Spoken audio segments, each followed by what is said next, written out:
ba class na pag tayo ay nagtutulungan, mas madali nating magagawa ang isang gawain? Opo, tama. Pero paano naman kung, or what if, kung merong isang grupo na hindi nagkakaisa, magiging maayos ba ang resulta nito? Hindi! Bakit mo nasabi, Mario, na hindi?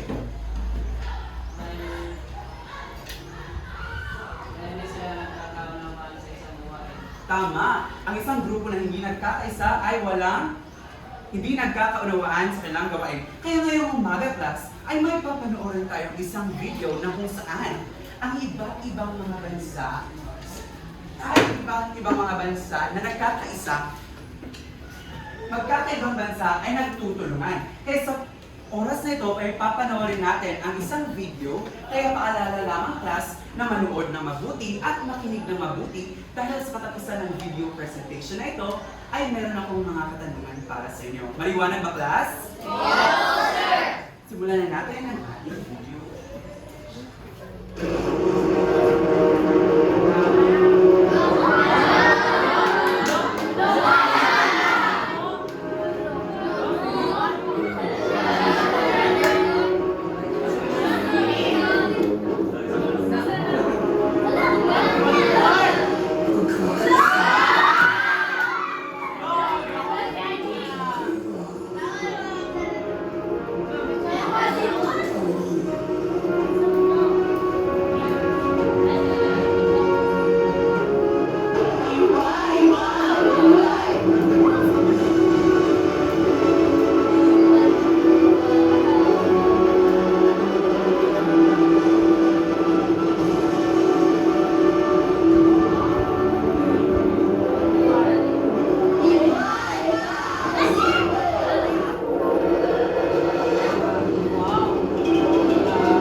So, base sa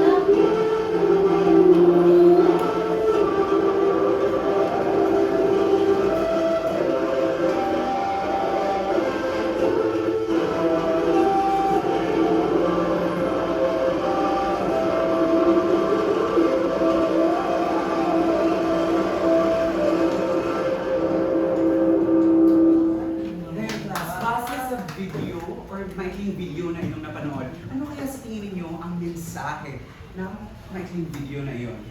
Yes, Richter.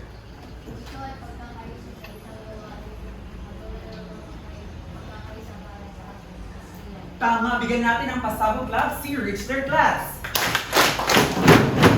Pasabog! Sagot ni Richter class, ang napansin niya sa video ay pagkakaisa ng iba't ibang mga bansa.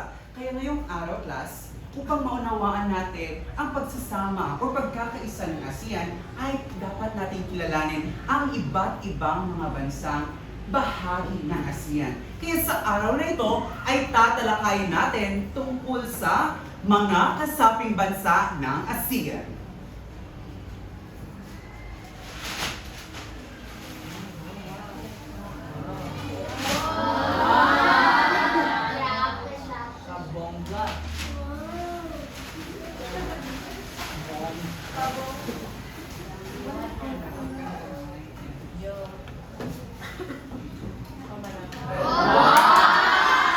So basahin natin ang ating topic ngayong mga class. Mga kasaping bansa ng ASEAN. Tama. Upang tayo ay magabayan sa ating maglalakbay patungo sa iba't ibang mga bansa at matiwasay ang ating pagtatalakay ngayong umaga ay meron akong inihandang mga layunin.